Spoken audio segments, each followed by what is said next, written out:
everyone and welcome back to the channel. In this video we're going to talk about a technique to recover from stall. This technique allows us to lose a lot less altitude with the normal technique. But first I want to show you a landing on a gravel bar in Concrete, Washington. I've been wanting to land here for a while, but always was full of debris or too much water or the roads were too big. But this time it was pretty good, so I gave it a try.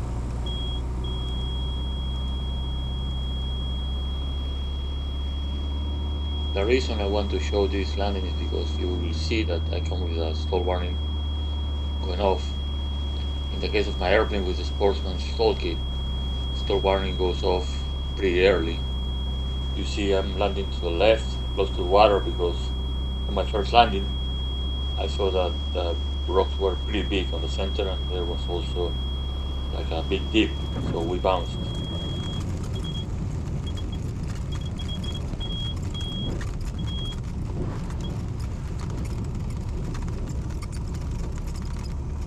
First I want to say I'm not an instructor and this is not an instructional video. I learned this when I went to Bush Air in Nevada. I went there last November and I flew with CC pop-up and learned a lot. We did spins, all kind of training, stalls, turning, everything. And this was an important training. Recover from a stall and lose the least amount of altitude. And here's an important question. Why is he teaching this and why I'm showing this to you guys? So in the real world, hardly anybody will stall an airplane at 4,000 feet. Why somebody stall an airplane at that altitude? What really happens is pilots stall the airplane at traffic pattern altitude. If you need 1,000 feet to recover from a stall, it's too late. That's traffic pattern altitude. Let's look at this case. Piper Arrow needs 1,160 feet to recover from a stall on average. So if you are losing 1,000 feet, it's too late. Now with the FAA, you need to get to the stall warning and then recover from the stall. You don't need to do the stall anymore. So I will say either do the FAA way, as soon as the stall warning goes off, you recover, or you learn the technique to recover instantly from stall.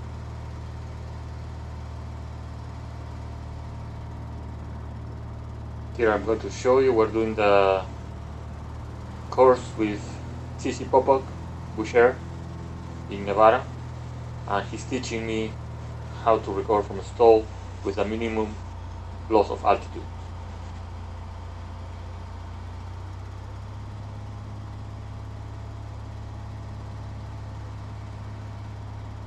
So we are stalling here on a turn and teaching recovery. So the theory is break the high angle of attack. So as soon as it stalls, push down and de-throttle and pull back again.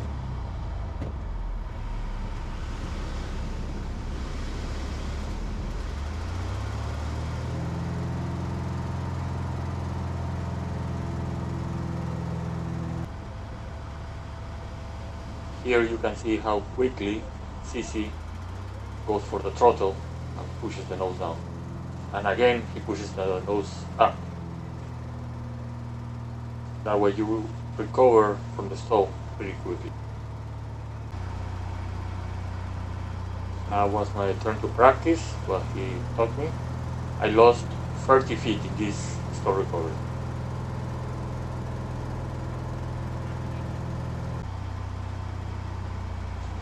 Again, another try. As soon as the airplane breaks into the stall, push the nose, throttle, and then pull again so that you don't lose that much altitude.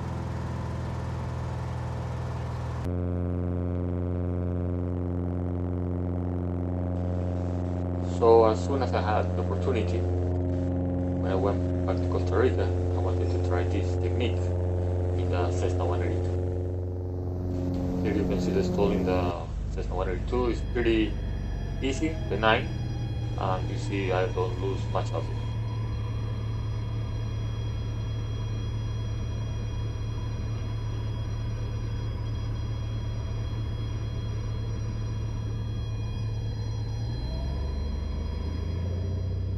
Here you can see how mellow is the stall in the Cessna 182. So this technique is not only for push airplanes or Cessnas.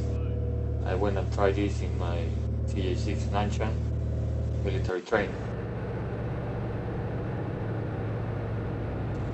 This airplane does not have an explore warning, but I have an angle of attack indicator in all of my airplanes.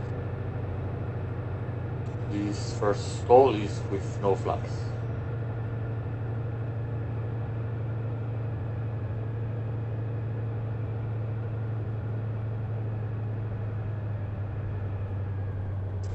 So as soon as the airplane stalls, I will push on the stick, push on the power, and pull back on the stick.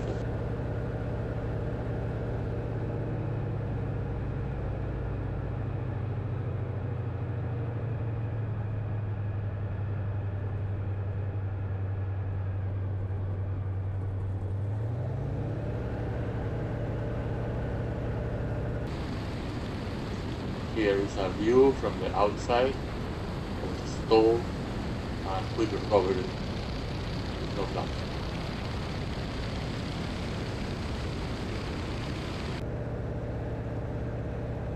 Now we're going to try with landing gear down and flaps down. You will see the stall is more abrupt, the gear down and the flaps down, but still you can do a quick recovery by pushing the stick, adding power, and then pull back quickly on the stick.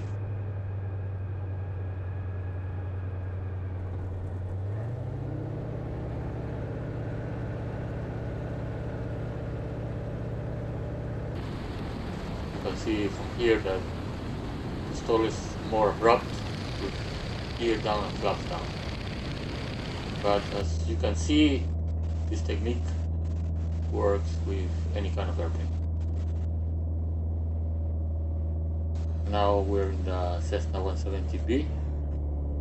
This first stall is with no flaps. You will see how mellow it is, and then the quick recovery.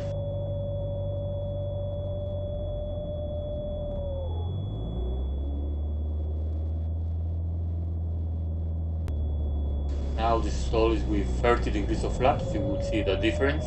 It's more abrupt, and then it's also a quick recovery.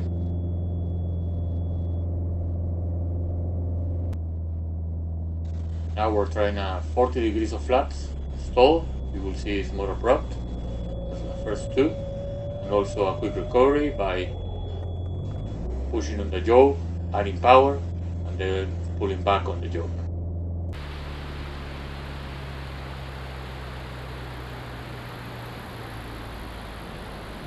Outside view of the first stall with no flap.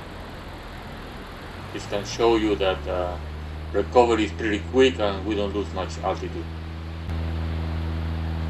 This is a stall with 30 degrees of flaps. As you can see, it shows also it's more abrupt but with no flaps.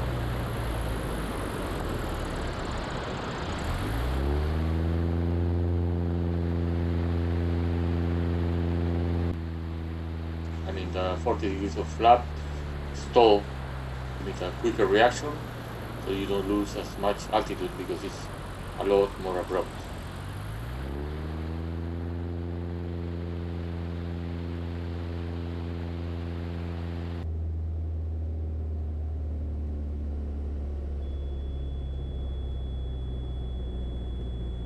This is a good angle because it shows me what I'm doing with the controls, with the yoke and the throttle, that I push quickly and then pull quickly, adding power at the same time.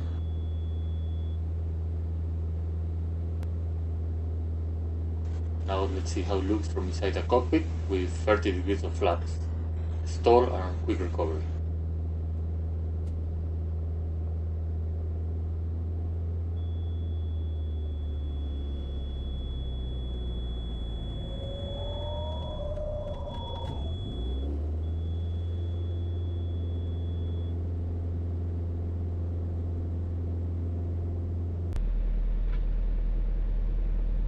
Now I'm showing this last stall with 40 degrees of flaps in slow motion so you can see how abrupt it was and my recovery technique.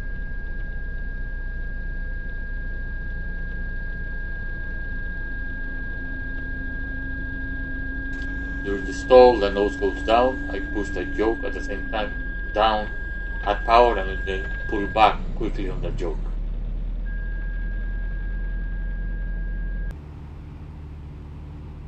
So the technique is pretty straightforward. You get into the stall.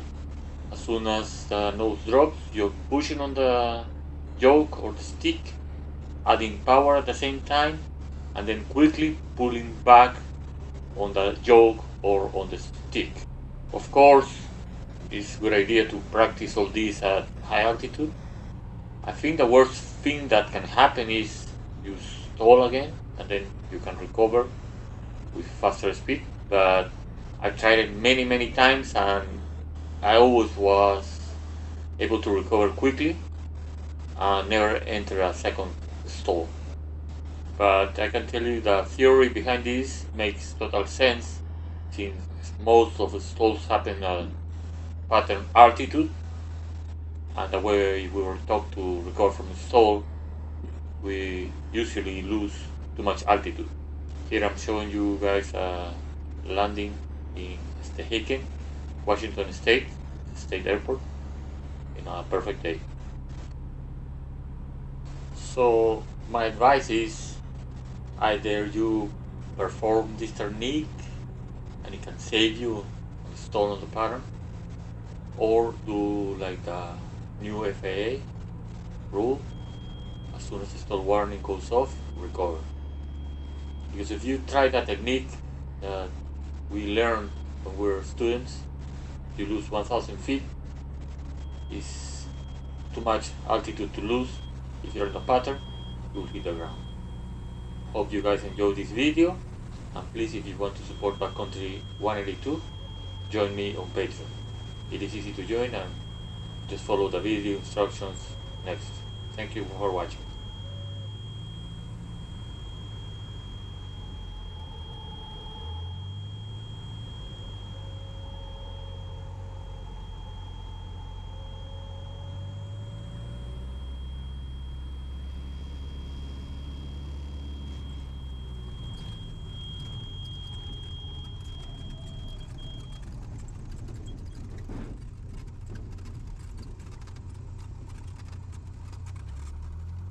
It is very easy to join Patreon. Go to my YouTube channel, the link is in the description of this video, and navigate below Backcountry 182 on the top right. You can click on Patreon and it will take you to the Patreon page where you can select your membership level. It will show you the tiers and everything. By becoming a Patreon for Backcountry 182, you will not only be helping the YouTube channel, but you can also get direct advice or discount on some aviation products for your airplane, or advice or products for your airplane. We can chat, video call if needed.